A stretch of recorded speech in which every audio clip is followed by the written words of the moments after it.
Marissa Hartwell sighed while she placed the seventh plate on the dining table.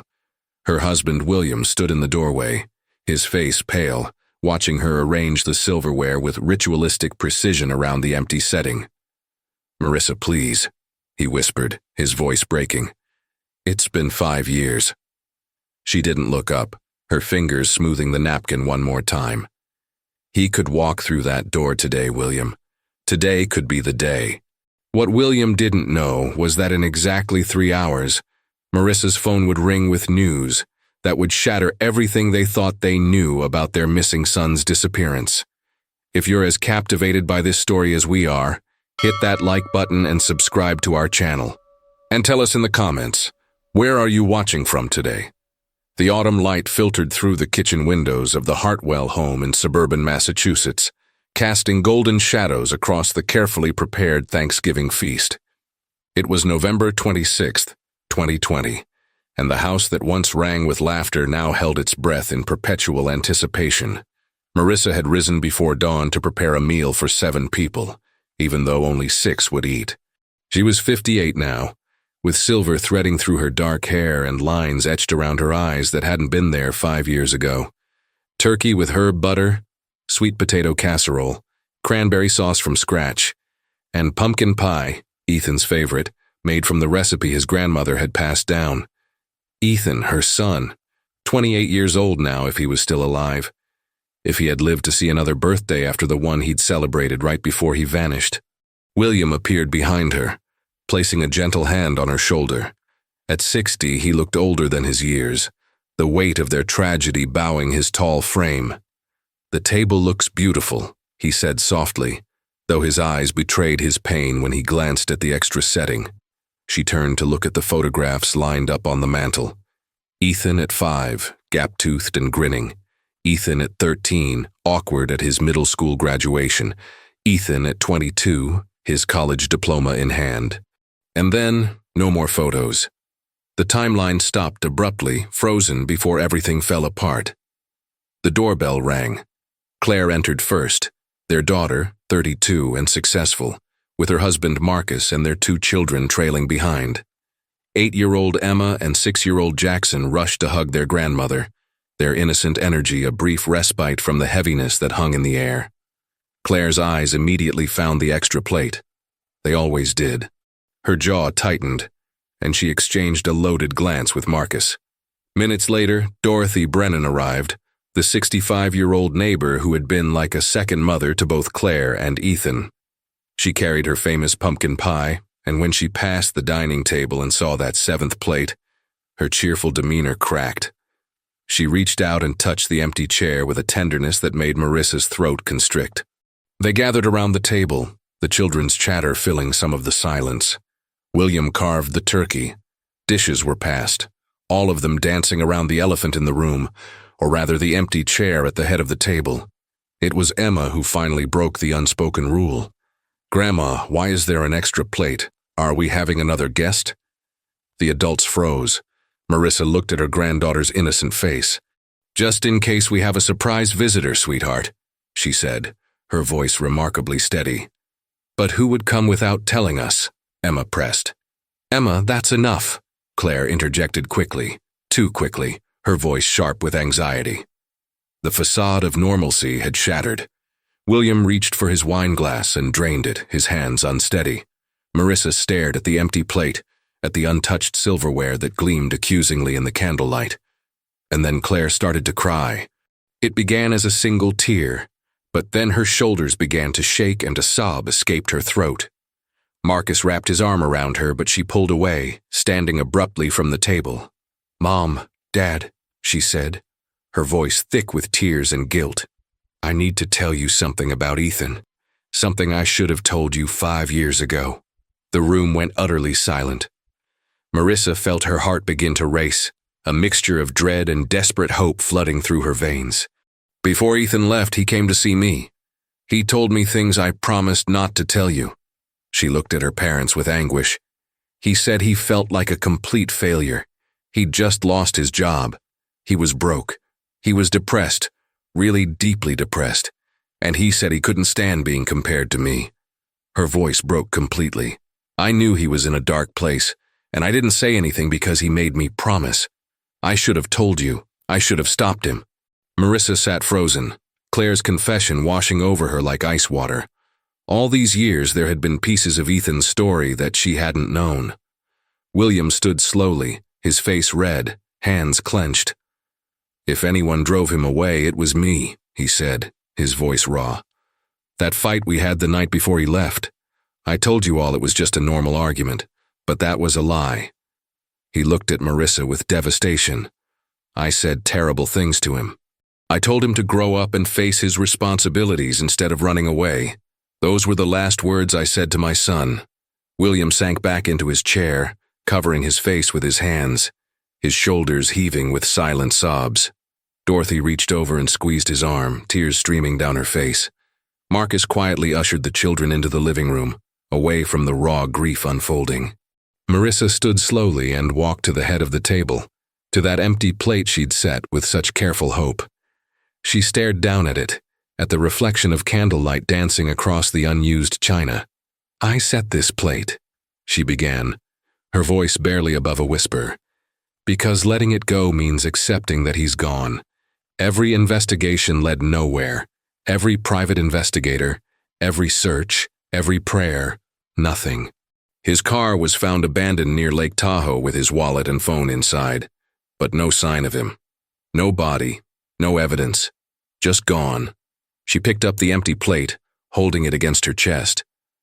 "The police said he probably went into the woods or the water. They used words like presumed dead and closure, but I couldn't accept it. So I started setting this plate.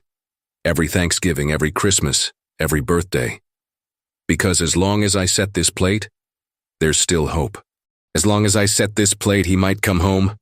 And then, in that moment of complete devastation, her phone buzzed on the sideboard. They all heard it, the sharp vibration against wood cutting through the heavy silence. Marissa set down the plate with shaking hands and walked to her phone. Unknown number. Her heart began to pound. "Hello?" Her voice came out strangled. "Mrs. Hartwell? Mrs. Marissa Hartwell?" A male voice, professional, measured. "Yes, this is she. Ma'am, my name is Officer Daniel Reeves with the Portland Police Department. I'm calling regarding your missing persons report filed in November 2015 for your son, Ethan Hartwell." The room exploded. Claire gasped. William shot to his feet. Dorothy pressed her hand to her mouth. Marissa gripped the phone so hard her knuckles went white. "Yes, that's my son. Do you have news?" "Ma'am, yesterday evening, a man was brought into Portland General Hospital. He was found disoriented with no identification. When medical staff got him to speak this morning, he mentioned the name Hartwell and a town in Massachusetts that matches your location." Marissa couldn't breathe. "Are you saying, is it him? We can't be certain without proper identification, but the physical description matches. He's approximately the right age, height, and build. He has a small scar above his left eyebrow. From falling off his bike when he was 9, Marissa whispered. "Oh my God. Mrs. Hartwell, I need to prepare you. If this is your son, he's been living on the streets for some time. He's physically weak and mentally fragile, experiencing memory issues." "I don't care," Marissa said fiercely. "We're coming. We're leaving right now." Officer Reeves provided the details. Portland General, 4th floor, room 412. The next hours were a blur. They threw clothes into a bag and made the decision to drive. 6 hours through the night to Portland. 6 hours of agonizing hope and devastating fear. What if it wasn't him? What if it was him and he didn't want to see them? They drove through the night, stopping only once for gas. Dawn was breaking over Portland when they finally pulled into the hospital parking lot. A light drizzle had begun to fall. "Whatever happens," William said, his voice hoarse, "we face this together." Officer Reeves was waiting for them in the hallway. He was younger than Marissa expected, with kind eyes. "I need to prepare you. He's very thin, he has a beard, he looks older than his years. Take it slow, okay?" Through the window of room 412, Marissa could see a figure in the hospital bed, turned away, staring out at the rain. thin, so painfully thin.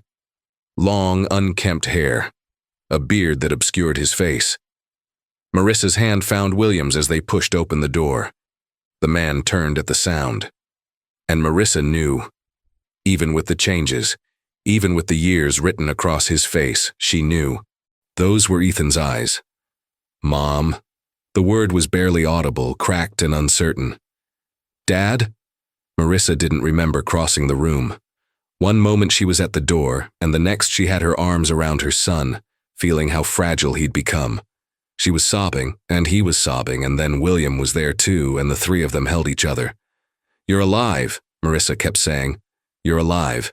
You're here. I'm sorry, Ethan whispered. I'm so sorry. Claire appeared in the doorway, frozen. Ethan? He looked up, saw his sister, and fresh tears spilled down his face. Claire. She ran to him, joining the embrace, and they all held each other and cried years of grief and relief. Eventually, they pulled back enough to sit. Marissa held his hand. William kept a hand on his shoulder. Claire sat on the edge of the bed. What happened to you? William asked gently. Ethan looked down at his scarred hands. After our fight, Dad. I just drove. I was so angry and ashamed. When I got to Lake Tahoe, I had a complete breakdown. I left my car and started walking into the woods. He swallowed hard. But I came back out, days later, miles away. I ended up at a homeless shelter. And then I just stayed lost. I moved from city to city, shelter to shelter. The depression was so heavy, and I felt like I couldn't come home. How could I face you after everything? I'd rather have you think I was dead than see what I'd become. No, William said firmly, tears streaming. I'm the one who's sorry. What I said to you has haunted me every single day. Dad, I've had 5 years to think about that night. We all made mistakes. I made the choice to leave and stay gone. Marissa cupped her son's face. You're home now, that's what matters. We'll figure everything else out together. Ethan's eyes widened suddenly. Wait, what day is it? It's November 27th, Claire said softly. Yesterday was Thanksgiving, Ethan said, his voice barely a whisper. Marissa nodded, smiling through her tears. Yes, and I set a plate for you. Ethan stared at her. You set a plate for me? After all this time? Every year, Marissa said, her voice breaking. Every single year. Because you're part of this family, because I never stopped hoping. Ethan's face crumpled, and he began to cry again, deep, racking sobs. I don't deserve that. You don't have to deserve love, William said. It just is. When Ethan was finally released days later, they brought him home. The whole family gathered again for a second Thanksgiving dinner. This time, when Marissa set the table, all 7 plates had people sitting behind them. Before they ate, William cleared his throat. I'd like to say something. He looked directly at Ethan.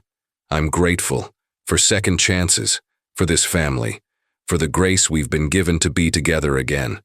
Welcome home, son. Ethan smiled, a real smile. I'm grateful too, for a mother who never stopped believing I'd come home. They ate together, really together, for the first time in 5 years. After dinner, Marissa picked up Ethan's plate, now smudged with gravy and cranberry sauce, marked with evidence of a meal shared. She held it for just a moment, feeling the weight of 5 years of hope finally fulfilled. That night, she stood in Ethan's room watching him sleep. The road ahead wouldn't be easy. There would be therapy and hard conversations and setbacks, but they would walk that road together. For 5 years, Marissa had set that extra plate on faith alone. She hadn't known if her son was alive or dead, but she had known one thing with absolute certainty. Hope doesn't require evidence. It doesn't require certainty. It just requires love. And love, she had discovered, was the most powerful force in the universe. This Thanksgiving, love had brought her son home. If this story touched your heart, please like this video and subscribe to our channel for more inspiring true stories. Do you have hope? I'd love to read your story.